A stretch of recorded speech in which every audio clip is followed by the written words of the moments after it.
All right, so we are here in Shiocton. Actually, looks like technically Ellington, but going to be looking at a retaining wall. So we're going to look at, I believe, putting up a stone retaining wall around this lady's house. So stay with us and check it out. Good morning. How are you? Very good. I'm Ryan. Hi, I'm Chris. Nice to meet you, Chris. Nice to meet you here. Only consideration that I would have or concern would be what is behind this wall here, because we don't want to go.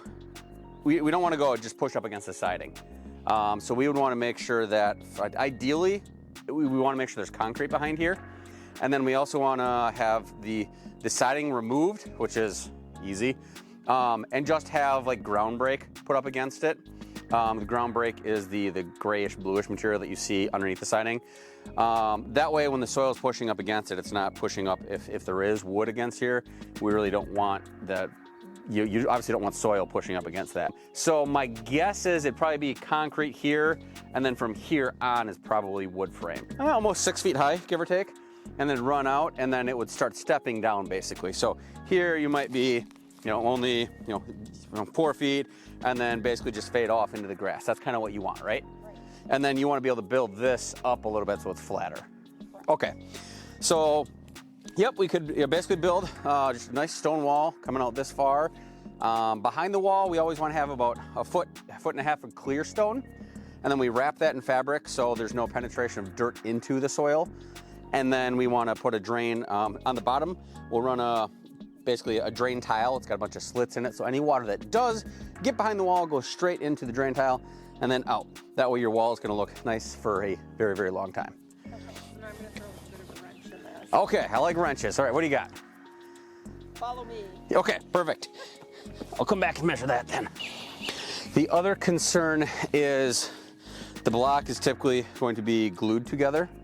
So any block that has moss or anything like this is going to have to be washed off and cleaned off. All that stuff obviously is going to take time. So, And there's something too, like if you want us to take care of getting Okay. all of it scrubbed up and washed off, we can do that too. perfect. Yep, because that's a big variable. Yeah. So that adds kind of an unknown cost. Maybe it takes an hour, maybe it takes 10 hours to get them perfect. But yep. All right, we can go measure and see. So each block is 1 square face foot. So now we can go measure and see about here, because this slope isn't too bad. So probably about here, and then it'll have to kind of cut back into the hill here.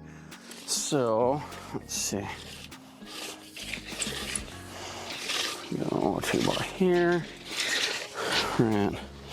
About 16 feet. Probably. All right, and then we're gonna, God, this is gonna be shorter.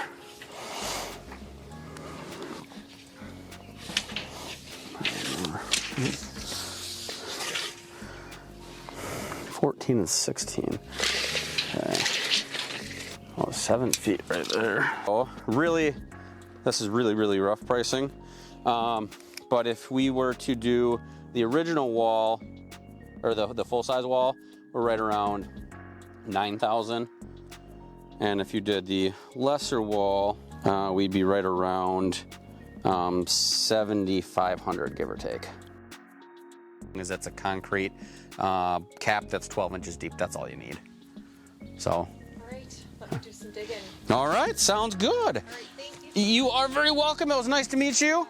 I appreciate you. Enjoy your afternoon or morning, and I'll shoot that over to you in an email. I'm Ryan with Appleton Lawn, Snow, and Landscaping, and I want to be your forever landscaper.